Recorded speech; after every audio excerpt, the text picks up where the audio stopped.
इस्लामाबाद कचहरी हमले को हुए एक साल बीत चुका है। इसी हमले में दहशतगर्दों के हाथों बेदर्दी से हलाक होने वालों में से एक फिजा मलिक भी थी, जिसके घर वाले आज तक इंसाफ के मुंतजिर हैं।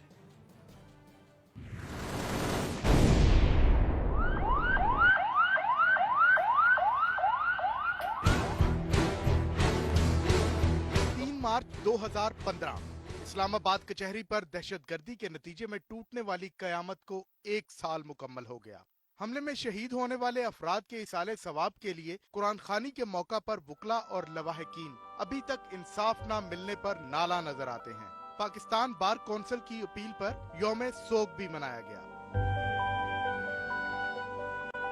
मुतासरा खानदान हुकूमत की जानिब से दिए गए मामूली मुआवजे और गैर जिम्मेदाराना रवैये पर शिकवा कुनाह है। एक साल बाद भी दुरुस्त सिमत में तफ्तीश न होने पर वकला बरादरी बरहम है। इंक्वायरी कमेटी में हमारे जस्टिस शौकत सिद्दीकी साहब उन्होंने इस चीज़ को एस्टेब्लिश किया कि यहाँ से 6 से 8 बंदे थे, वो आए, जिनमें से 2 जो है वो उन्होंने ब्लॉक किया और बाकी 6 जो हैं वो वो सेफली अपने एग्जिट करके चले गए थे वो लोग। तो लिहाजा वो उस रिपोर्ट के तहत उसके बाद वो तफ्तीश हुई नहीं। जिम्मेवारी तो अल्टीमेटली क्रिमिनल जस्टिस सिस्टम पे आती है और प्राइमरी जिम्मेवारी पुलिस पे आती है। उसके बाद फिर जिम्मेवारी पूरे सिस्टम की आ जाती है, जिसमें कोर्ट्स भी हैं, जिसमें लॉयर्स भी हैं, जिसमें विटनेसेस भी हैं, जिसमें इंटेलिजेंस एजेंसीज भी हैं।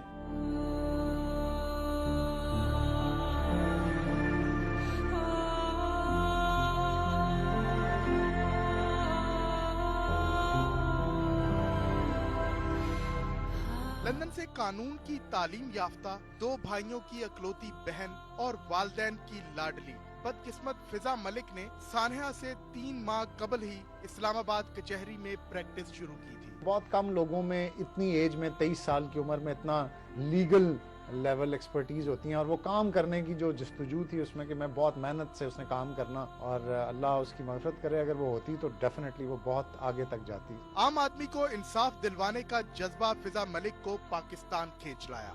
लंदन की फिजाओं का पुरअमन माहौल और आराइशो आराम ठुकराने वाली नौजवान वकील जानती थी कि उसे ख्वाबों की कीमत अदा करना पड़ेगी, और वही हुआ। अब उसके लवाहिकीन उसके ख्वाबों की ताबीर पाने और हुसूले इंसाफ के लिए दरबदर हैं कि वो अपनी प्यारी का लहू किसके हाथ पर तलाश करें। शाम के वक्त मेरी बेटी मुझे ज्यादा याद आती है। उसकी बहुत सारी बातें, छोटी छोटी सी बातें बहुत ज्यादा याद आती हैं, और वो इस मुल्क की खिदमत करना चाहती थी कि ये पुरअमन मुल्क हो, इधर से जराइम का खात्मा हो। बल्कि कोई भाई नहीं चाहेगा कि वो अपनी बहन को इस तरीके से खोए, ख़ास तौर पे इतनी कम उम्र में, और उसको दफनाए। जब भी मैं उसके कमरे में जाता हूँ तो उसकी तस्वीरें देख के वो मुस्कुराहट सबसे ज़्यादा याद आती है। एनी शाहिदीन के मुताबिक हमला आवरों की तादाद 6 से 7 थी।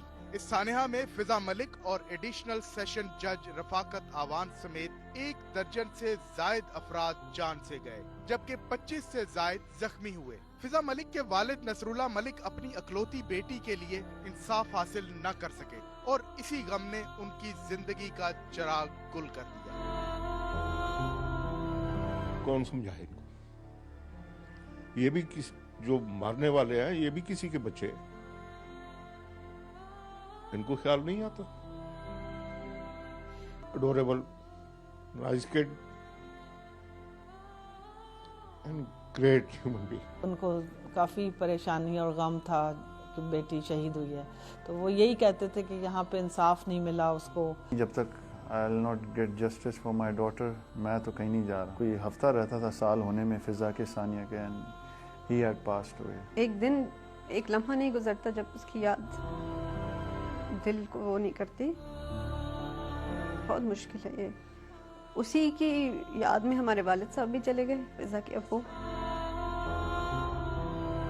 फिजा मलिक के बिछड़ने से घर की रौनकें मांद पड़ चुकी हैं। पूरे खानदान को फिजा की सलाहियतों पर फख्र था, लेकिन उनके ख्वाब अधूरे रह गए। उसमें एक वलवला था, बहुत जिंदा दिल, बहुत पुरजोश बच्ची थी। पर्सनल प्रिंसिपल्स एंड बहुत सॉलिड इंसान थे। हमारी एक ही इकलौती बहन थी, और हमें इतनी तवक्कुआत थी उनसे, इतने एम्बिशंस थे उनके ज़रिए कि हम उनको रुखसत करेंगे। ना मेरे भाई का ना मेरे वालिद साहब की ख्वाहिश थी हम उनको इन्हीं हाथों से दफनाएं। 11 महीने में एक पहले मेरी बेटी शहीद हुई, फिर मेरे हस्बैंड की डेथ हुई, फौत हुए वो। इसके लिए मुझे ही हिम्मत करनी है, अल्लाह ताला मेरी आजमाइश ले रहे हैं। फिजा मलिक खाला की लाडली, माँ की प्यारी, भाइयों की राज दुलारी और भाभीयों की हमजोली थी।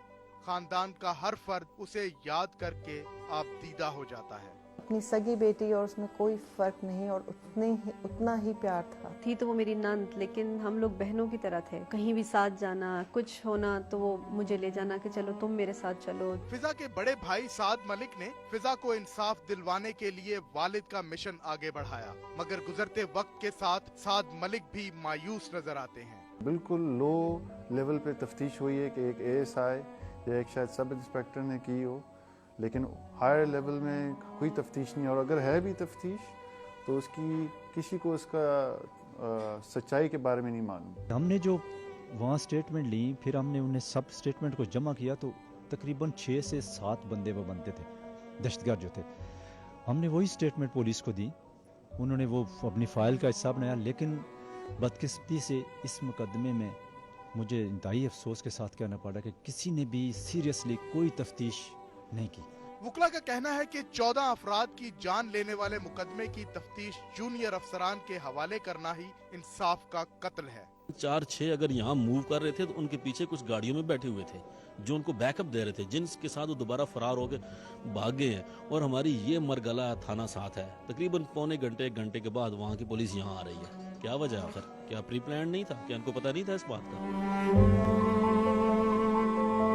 एडवोकेट आसिम मुख्तार इस वाकया में शदीद जख्मी होने वालों में से एक है। बाकी मुतासरीन की तरह आसिम भी हुकूमत से नाला है। साल गुजरने पर भी वो प्रैक्टिस करने से कासिर है। उनके इलाज के तमाम अखराजात अजीजो अकारिब और अहबाब बर्दाश्त कर रहे हैं। काफ़ी एक्सपेंस हो चुका है और इनकम बिल्कुल ज़ीरो है, क्योंकि मैं कोई काम कर नहीं सकता। छोटा भाई है जो मुझे सपोर्ट कर रहा है इस टाइम। इनके फ्रेंड्स के मुताबिक उन्होंने हमें बताया था कि टांग पे है तो परेशान नहीं होना, तो हम इस चीज़ को इतना मतलब कि अभी नॉर्मल थे। लेकिन जब हॉस्पिटल हम पहुंचे तो सिचुएशन बहुत वर्स थी। टीवी पर अपने बेटे को जख्मी हालत में देखकर आसिम की मां हवास बाख्ता हो गई थी। ताहम उन्होंने अपनी जमा पूंजी लुटाकर अपने लखते जिगर का इलाज करवाया।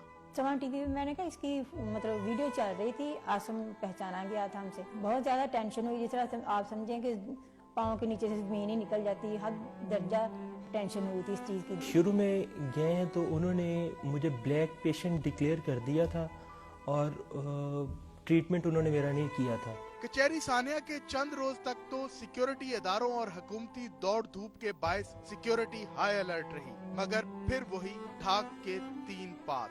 सुप्रीम कोर्ट ने रेंजर्स का ऑर्डर किया, वज़ीर दाखिला ने रेंजर्स हटा दिए। उन्होंने कहा नहीं, आप पूरे शहर में रेंजर्स है, यहाँ जरूरत नहीं है। सिक्योरिटी से हम किसी सूरत भी मुतमिन नहीं है। ये तो वकील है, ये पढ़ा लिखा तबका है, ये तो वो लोग हैं जो इंसाफ के लिए लड़ते हैं। इन्हीं को इंसाफ नहीं मिल रहा। पाकिस्तान में किसी के पास आज इंसाफ नहीं है, क्योंकि सिर्फ दहशतगर्दी और टोटल लॉलेसनेस है इस मुल्क के अंदर। से चूर एडवोकेट राय अजहर भी जिंदगी और मौत की कश्मकश में रहे। इलाज पर 10 लाख से ज्यादा खर्च करने के बावजूद वो इस काबिल नहीं कि बच्चों के लिए रोजी रोटी कमा सके। वो जो एक बेबसी का आलम होता है ना, कि आप सिर्फ ये सोचते हैं कि किस गुनाह की पादाश में आपको मारा जा रहा है। जब आप मर रहे होते हैं तो फिर ज़हन जो है ना वो अपनी कई चीज़ों को बनाता है, अपनी वो जिनके साथ आप जुड़े होते हैं, जाहिर है वो उन जुड़े हुए को वो आपके सामने रखता है, तो फिर उस वक्त आप बेबस तो होते हैं। राय अजहर कहते हैं कि APS के जख्मियों का इलाज बैरून मुल्क भी हो रहा है, लेकिन जख्मी वुकला को ये सहूलत मयसर नहीं। राय अजहर के जिस्म में अब भी 2 गोलियां मौजूद हैं और वो इलाज के लिए हुकूमती तवज्जो के मुंतजिर हैं। APS में हुआ, मेरे बच्चे शहीद हुए, मेरे बच्चे, क्योंकि उसका दर्द मुझे है, मैं समझता हूँ। उनकी रिहेबिलिटेशन के लिए प्रॉपर मेजर्स लिए जा रहे हैं, उनको स्टडी टूर्स करवाए जा रहे हैं, उनको इलाज के लिए बाहर भेजा जा रहा है। राय अजहर की अहलिया उनकी सेहत से मुतल्लिक बहुत ज्यादा परेशान है। यहाँ भी बुरे वक्त में रिश्तेदार और दोस्त ही काम आए। उनका कहना है कि अब उन्हें इंसाफ की कोई तवक्को नहीं रही। पाकिस्तान में रहते हुए इंसाफ का मिलना बहुत मुश्किल है, क्योंकि जो यहाँ के हालात हैं, जितने भी वाक़यात होते हैं, कोई भी किसी को भी आज तक इंसाफ नहीं मिल सका। वो पूरा एक ब्रस्ट था जो मुझे पेट में भी लगी, बैक साइड पे भी लगी, पीठ पे और दोनों टांगों को भी लगी। हुकूमत ने सारी मेडिसिन प्रोवाइड की थी जितने भी ज़ख्मी थे, लेकिन वो उन दिनों के लिए थी। उसके बाद से जो बाकी हमारे दोस्त रेगुलरली हॉस्पिटल जा रहे हैं तो वो ज़ाहिर अब अपनी जेब से कर रहे हैं। मुझे अपने अब्बू के बारे में, मेरे जो ससुर हैं उनके बारे में कुछ नहीं पता चल रहा था कि वो कहाँ मौजूद हैं, और शायद कोई भी बंदा अंदाजा नहीं लगा सकता कि एक बेटी होने के नाते, एक बहू होने के नाते मेरे क्या जज्बात थे उस वक्त। इस्लामाबाद कचहरी को एक महफूज मुकाम पर मुंतकिल करने का हुकूमती मंसूबा सुर्ख फीते का शिकार है। कचहरी के जज, वकला और साइल सभी गैर महफूज हैं। यूं इंसाफ के दाई खुद इंसाफ की भीख मांग रहे हैं। हम यहाँ बैठ के, यहाँ पे रह के लोगों के लिए लड़ते हैं, लोगों का हक उनको लेके देते हैं, और लोग आते हैं और हमें दुआएं देकर चले जाते हैं, उनको चीज़ मिली। आज हम अपने बेसिक राइट के लिए 1 साल से लड़ रहे हैं। अभी तक ना कोई एक्यूज पकड़ा गया है और ना ही कोई केस प्रोसीड हुआ है। हम तो अभी तक इसी तरह बैठे हुए हैं। सुप्रीम कोर्ट में कंपनसेशन का इशू आज तक गवर्नमेंट नहीं रिजॉल्व कर सकी। वो 4 दिन अरेंजमेंट करें, जब आप चले जाएंगे तो नेचुरली वकला अपनी जगह बिल्कुल बेजाय ठीक है, जहाँ वो बिल्कुल जायज़ उनका है ये मुतालबा कि सिक्योरिटी अभी नहीं है, और सिक्योरिटी नहीं होगी तो वाक़यात होंगे। रियासती इदारों और हुकूमत की जिम्मेदारी है कि वो मुतासरा खानदानों की फौरी दादरसी करके इंसाफ की फराहमी यकीनी बनाएं, ताकि आम आदमी की महरूमियों का अजाला किया जा सके और बैरून मुल्क से खिदमत के जज्बे के तहत आने वालों का एतमाद बहाल किया जा सके।